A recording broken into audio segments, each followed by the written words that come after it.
আসসালামু আলাইকুম বন্ধুরা, যারা এখন আমার চ্যানেলটি সাবস্ক্রাইব করেন অবশ্যই সাবস্ক্রাইব করে দিবেন। আদিত্য তো চোখ দিয়ে যেন আগুনে ফুলকে ঝরছে। পাহাড়ে উন্মুক্ত প্রান্তরে সবার সামনে সে যেভাবে আদিবার হাত মুছে ধরেছে তাতে মনে হচ্ছে সে একজন শিকারী আর আদিবা তার শিকার। আদিবা ব্যথায় কোকড়ে গিয়ে অস্ফুট সরে বারবার শব্দ করে উঠছিল, কিন্তু আদিত্য তাতে কোনো ভক্ষেপ নেই। তার শক্তিশালী হাতের কবজিতে আদিবার সরু হাতটা মনে হচ্ছিল যে কোনো সময় মোট করে ভেঙে যাবে। হির হির করে টেনে আদিবাকে নির্জন তাঁবুর ভিতরে এনে এক ঝটকায় ছুঁড়ে ফেলে দিল আদিত্য। আদিবার টাল সামলাতে না পেরে মাটিতে আছড়ে পড়লো। আদিত্য তাঁবুর মুখটা টেনে বন্ধ করে দিয়ে আদিবার সামনে গিয়ে দাঁড়ালো। তার সে আদিবার উপর পাহাড়ের মতো চেপে বসেছে। আদিত্য দাঁত চেপে বরফ শীতল গলায় বলল, তোর সাহস দেখে আমি অবাক হচ্ছি আদিবা। ইদানিং খুব বেশি উঠছিস তুই। তুই কি আদর দিয়ে মাথায় তুলে ফেলেছি? ছেলেদের সাথে সবার সামনে মাখামাখি করার সাহস তোকে কে দিল? ভাইয়া আমি আর একটাও কথা বলবি না। আব্বু আম্মু কি তোকে এখনো অন্য ছেলের সাথে ইয়ারকে মারতে নিয়ে পাঠিয়েছিল? আদিবা ভয়ে ঢুক গেলে বলল। চোখে জলে তার গাল ভেজে একাকার। সে কোনো মতে নিজেকে সামনে নিয়ে বলল, ভাইয়া বিশ্বাস করো আমি কিছু করিনি, ও তো শুধু পানি দিচ্ছিল, আমি কোনো ভুল করিনি। চুপ, একদম চুপ। আদিত্য সিংহের মতো গর্জে উঠলো। তার চিৎকার তারপর চারপাশ যেন কেঁপে উঠলো। সে আদিবার মুখে খুব কাছে নিজের মুখ নিয়ে এসে হিংস্র সুরে বলল, তোর কাছে যেটা ভুল নয় আমার কাছে সেটা গুরুতর অপরাধ। আমার চোখের সামনে অন্য কোনো ছেলে তোর দিকে তাকাবে না বা টাচ করবে না, সেটা আমি যেন থাকা অবস্থায়। নিজের সীমারেখাটা বোঝে নে, তুই তোর সীমা বারবার ভুল করস। আদিবা কান্না ভেঙে পড়ে বলল, আমি তো তোমার বোন ভাইয়া, তুমি কেন আমাকে এইভাবে ছোট করছো সবার সামনে? বোন বলে তো আগলে রাখছি, নইলে যে হাত ওর কাছ থেকে খাবার নিয়েছিল এতক্ষণে সেই হাত শরীর থেকে আলাদা করে দিতাম। আদিত্যর চোখে মুখে এক পয়সাচে কাঠিন্য ফুটে উঠলো। সে ঘুরে দাঁড়িয়ে যাওয়ার আগে শেষবারের মতো সতর্ক করে দিয়ে বলল, আর সারাদিন তুই এই তাঁবুর বাইরে এক পাও ফেলবি না, এটা আমার হুকুম। যদি দেখি তুই বাইরে যাওয়ার চেষ্টা করেছিস তবে তোর ওই দুই পা আমি ভেঙে ফেলবো। আমার কথার অবাধ্য হওয়ার পরিণাম তুই কল্পনা করতে পারবি না। কথাগুলো বলে আদিত্য এক মুহূর্তে আর দাঁড়ালো না। ঝড়ের বেগে তাঁবু থেকে বেরিয়ে গেল সে। আদিবা বিছানায় মুখ গুজে ঢুকে ঢুকে কাঁদছে। এক মুহূর্তের জন্য আদিকে তার কাছে সাইকোপ্যাথ মনে হলো। এভাবে কেটে গেল সারাদিন। সারাদিনে আদিবা তার তাঁবু থেকে বের হওয়ার সাহস পেল না। মিনি সারাদিন আদিবার পাশে ছিল। মিনি দেখলো আদিবার কান্না যেন থামছেই না। মিনি আদিবার মাথায় হাত বুলিয়ে দিয়ে শান্ত সুরে সান্ত্বনা দেওয়ার চেষ্টা করলো। মিনি দীর্ঘশ্বাস ফেলে বলল, আর কত কাঁদবি? কাঁদিস না আদিবা, তুই তো জানিস আদি ভাই তোকে কতটা ভালোবাসে। হয়তো ভালোবাসার ধরনটা একটু অদ্ভুত, একটু বেশি পজিটিভ। তোকে আগলে রাখতে গিয়ে সে মাঝে মাঝে হিতাহিত জ্ঞান হারিয়ে ফেলে। ভাইয়া তোর পাশে অন্য কাউকে সে সহ্য করতে পারে না বলেই হয়তো এমনটা করেছে। রাগ কমলে দেখবি নিজেই আবার তোর কাছে মাপ চাইবে। আদিবা মেনের কথায় কোনো উত্তর দিল না। সে শুধু বালিশে মুখ লুকিয়ে ফুপে ফুপে কাঁদতে লাগলো। তার মনে হচ্ছিল এই ভালোবাসা আসলে ভালোবাসা নয়, বরং এক অদৃশ্য শিকল যা তাকে প্রতিনিয়ত দম বন্ধ করে দিতে চায়। সূর্য যখন পাহাড়ের উপর ডুব দিল, চারিদিকে বনানী সন্ধ্যায় অন্ধকারে ঢেকে গেল, তখন আদিত্য কোনো দেখা নেই। আর সারাদিন আদিবার সাথে আদির আর দেখা হয়নি। আদিবাও বাইরে পা রাখার সাহসটুকু সঞ্চয় করতে পারেনি। সন্ধ্যায় অন্ধকার পাহাড়ে ভাজা ভাজা জমাট বাঁধতে শুরু করেছে। চিজে পোকার ডাক আর হিমেল হওয়া এক রহস্যময় পরিবেশ তৈরি করেছে। সারাদিন বয়ে থাকার পর আদিবার চোখ মুখ ফ্যাকাশে হয়ে গিয়েছে। ঠিক তখনই তাঁবুর পর্দা সরে ভেতরে প্রবেশ করলো লিসা। তার মুখে এক কৃত্রিম বন্ধুত্বপূর্ণ হাসি, কিন্তু চোখের কোণে লুকিয়ে আছে শিকারী বিড়ালের মতো ধূর্ততা। লিসা মিনি দিকে তাকিয়ে খুব সহজে গলায় বলল, মিনি তোমাদের একবার কিচেন সেকশনে যেতে হবে। আজ ক্যাম্পাসে প্রথম রাত তো, ডিনারের জন্য অনেক রান্নার আয়োজন করা হয়েছে। মিনি অবাক হয়ে ভ্রু কুঁচকে তাকালো। সে কিছুটা বিরক্তি নিয়ে বলল, রান্নাঘরে যাবো মানে? আমরা কি এখানে বাবুর্চিগিরি করতে এসেছি নাকি? লিসা আপু, রান্নার জন্য নয়, জুনিয়রদের মধ্যে তোমাকে আর আদিবাকে সন্ধ্যার নাস্তাগুলো প্যাকেট করার দায়িত্ব দেওয়া হয়েছে। আমরা এসব কাজের কিছুই জানি না।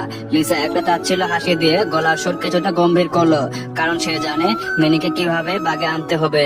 লিসা এগিয়ে এসে বলল, এটা আমার সিদ্ধান্ত নয় মিনি, আদিত্য নিজে আর সব কাজ ভাগ করে দিয়েছে।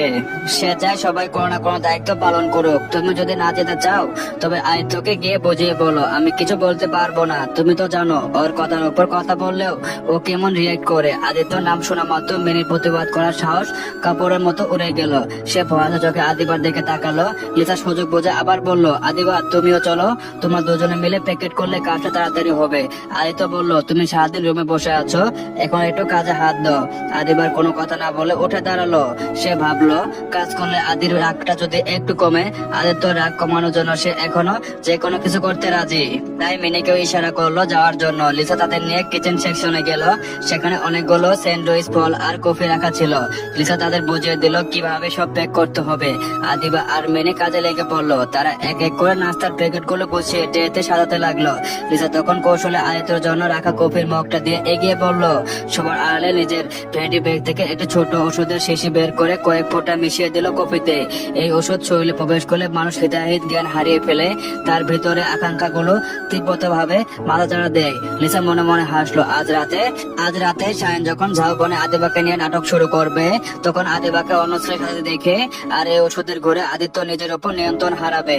তখন সে আদিকে নিজের রুমে নিয়ে যাবে। আর কাল সকালে যখন আদির ঘর যখন কাটবে, তখন আদিত্যকে তাকে বিয়ে করতে বাধ্য হবে। আর আদিবা ও তো শায়নের সাথে ধরা পড়ে চিরদিনের জন্য আদিত্য চোখে কলঙ্কিত হয়ে যাবে। কাজ শেষ হওয়ার পর লিসা আদিত্যর কফির মগটা হাতে নিল। সে আদিবাকে ডেকে বলল, আদিবা শোনো, আদিত্য ক্যাম্প ফায়ারের কাছে বসে আছে, তুমি বরং ওর খাবারটা ওখানে দিয়ে আসো। ও সারাদিন কিছু খায়নি, যাও খাবারটা ওকে দিয়ে আসো। আমি আর মিনি বাকি প্যাকেট গুলো বিলি করে দিচ্ছি। আদিবা সরল মনে কফির মগটা হাতে নিল।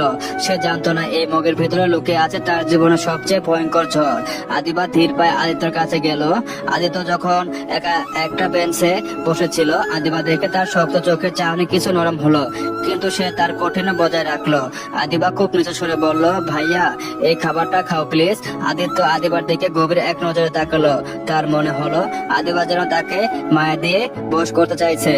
সে একটানে কফির মগটা নিল, কয়েক চুমুকে সেটা শেষ করে ফেললো আর বলল, এবার যা, বাকি খাবারটা খেতে ইচ্ছা করছে না। আদিবা আর কথা বাড়ালো না। সে ট্রেটা হাতে নিয়ে কিচেনের দিকে যেতে লাগলো।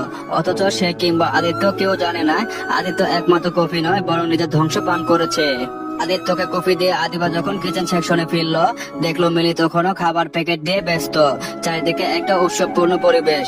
ঠিক তখন লিসা হাসি মুখে আদিবার সামনে এসে দাঁড়ালো। লিসা চোখে আজ এক অন্যরকম চপলতা।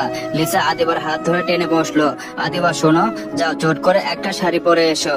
আমরা সবাই মিলে ঠিক করেছি আজ রাতে ক্যাম্পাসের গানে আসরে সবাই শাড়ি পরবো।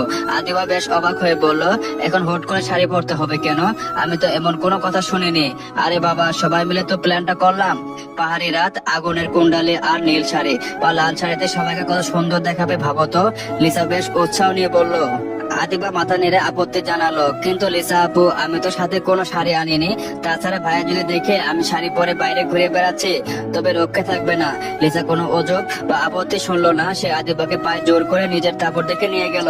ব্যাগ থেকে একটা টকটকে লাল রঙের সিল্কের শাড়ি বের করে আদিবার সামনে ধরলো লিসা। শাড়িটা যেমন দামি, তেমনি এই রংটা ছিল আগুনের মতো উজ্জ্বল।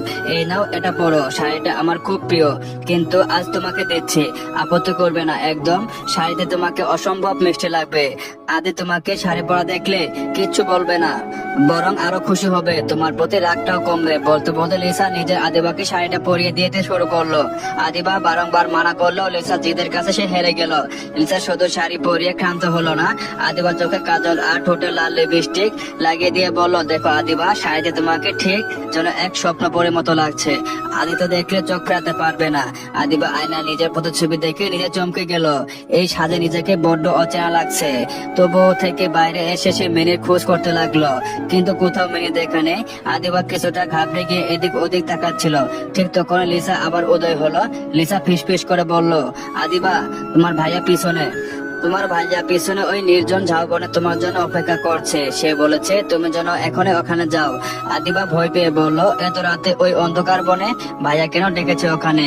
আমার খুব ভয় লাগছে আপু। লিসার কণ্ঠস্বর এবার কঠোরতা ফুটে উঠলো। সে হুমকি দেওয়ার সুরে বলল, আদিত্য নিজে ডেকেছে আর তুমি যাবে না? জানো তো ওর কথা অমান্য করলে ও কতটা ভয়ঙ্কর হয়ে ওঠে। না গেলে কিন্তু ও প্রচন্ড রেগে যাবে। দেখো আদিবা, তোমাদের ভাই বোনের ঝামেলার জন্য আমরা কিন্তু আমাদের পিকনিকটা নষ্ট করতে চাই না। আদিত্যর আগে কথা ভেবে আদিবার শির দ্বারা দিয়ে একটা হিমশীতল স্রোত বয়ে গেল। সে আর দ্বিরুনি না করে কাঁপতে কাঁপতে ঝাউবনে সেই অন্ধকার পথের দিকে পা বাড়ালো। অন্যদিকে কফি খাওয়ার কিছুক্ষণ পরে আদিত্য শরীরের ভিতরে এক অদ্ভুত পরিবর্তন শুরু হয়েছে। তার স্নায়ুগুলো অবশ হয়ে আসছে, বুকটা প্রচন্ড ধড়ফড় করছে।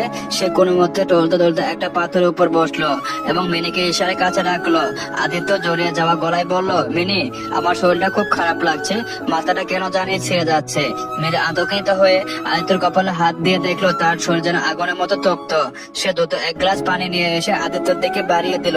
আদিত্য পানির গ্লাসটা নিয়ে গিয়ে পারলো না। হঠাৎ তার মস্তিষ্কে আদিবার কথা বিদ্যুতের মতো চমকে উঠলো। আদিত্য অস্থির হয়ে মিনিকে প্রশ্ন করলো, আদিবা কোথায়, ওকে দেখছি না কেন? মিনি অপ্রস্তুত হয়ে বলল, আমি তো তোমার শরীর খারাপ দেখে তোমাকে নিয়ে ব্যস্ত ছিলাম ভাইয়া, খেয়াল করিনি ও কোথায় গেছে। আদিত্য মুহূর্তের মধ্যে সিংহের মতো গর্জে উঠলো। সে মিনির হাত চেপে ধরে দাঁতে দাঁত চেপে বসলো। তুই এখনো এখানে দাঁড়িয়ে আছিস কেন? এখনই গিয়ে আদিবাকে খুঁজে বের কর। এত অস্থির হচ্ছে কেন ভাইয়া? ও তো নিশ্চয় আশেপাশে আছে, হয়তো লিসা আপুর সাথে তাবুতে আছে। আদিত্য চোখে মনির নেশা আর আতঙ্কে টকটকে লাল হয়ে গেল। তুই জানিস না মিনি, এখানে অনেকের নজর আছে আদিবার উপর। আমি আদিবাকে আগলে রাখি, এটা অনেকে সহ্য করতে পারে না। আর আদিবা আর 5টা মেয়ের মতো চালাক নয়, তাই আমি ওকে নিয়ে এত চিন্তায় থাকি। আমি সবসময় ওকে এই লোভী দৃষ্টিকোণ থেকে বাঁচিয়ে রাখার চেষ্টা করি। এখন এসব কথা রেখে ওকে খুঁজে বের কর। মিনি কিছু বুঝে ওঠার আগে আদিত্য টলমল পায়ে আদিবার নাম ধরে বিড়বিড় করতে করতে চলে গেল। মিনু আদিবাকে খুঁজতে লাগলো। আদি এদিক ওদিক যখন আদিবাকে খুঁজছিল, তখন ডাকের তীব্র প্রভাবে আদিত্যর হৃদয়ত জ্ঞান তখন তলানিতে। সে টলমল পায়ে দাঁড়িয়েছিল। ঠিক সেই সময় লিসা খুব সাবধানে তার সামনে এসে দাঁড়ালো। আদিত্যর অভিনয়স্থ অবস্থা দেখে লিসা মনে মনে হাসলো। তার পরিকল্পনা একদম ঠিকঠাক এগোচ্ছে। লিসা আদিত্যর কাঁধে হাত রেখে খুব অবাক হওয়ার ভান করে বলল, আদিত্য তুমি এখানে কি করছো? তোমাকে এমন দেখাচ্ছে কেন? আদি লিসাকে দেখেই তাড়াতাড়ি বলে উঠলো, লিসা তুমি আদিবাকে কোথাও দেখেছো? লিসা জবাব দিল, হ্যাঁ, দেখবো না কেন? আদিবা তো এতক্ষণ খাবারের জায়গায় ছিল। কিছুক্ষণ আগে দেখলাম টকটকে লাল একটা শাড়ি পরে সাজুগুজু করে ওই ঝাউবনের দিকে গেল। আচ্ছা আদিত্য, ও একে এই রাতে ওখানে কেন গেল বলো তো? কার সাথে দেখা করতে গেছে মেয়েটা? শাড়ি পরা কথা শুনে আদিত্য মস্তিষ্কে যেন কেউ হাতুড়ি দিয়ে আঘাত করলো। তার লাল হয়ে থাকা চোখ দুটো আরো ভয়ঙ্কর হয়ে উঠলো। সে জড়িয়ে যাওয়া গলায় বিড়বিড় করে বলল, শাড়ি? আদিবা শাড়ি পরেছে? ও তো একটা শীতের কাপড় আনাতেও সুযোগ পায়নি, তাহলে শাড়ি আনলো কিভাবে? তাছাড়া ও ওখানে কেন যাবে? লিসা আদিত্যকে উস্কে দিয়ে বলল, সেটাই তো ভাবছি, চলো দেখি তো কার সাথে লুকোচুরি খেলছে। বলেই লিসা আদিত্যর হাত ধরে তাকে ঝাউবনের দিকে টেনে নিতে লাগলো। চলবে তো? গল্পটা কেমন লাগলো অবশ্যই জানাবেন। আর হ্যাঁ, যারা এখনো আমার এই চ্যানেলটি সাবস্ক্রাইব করেন নাই, অবশ্যই কাইন্ডলি সাবস্ক্রাইব করে দিবেন। সবাইকে ধন্যবাদ।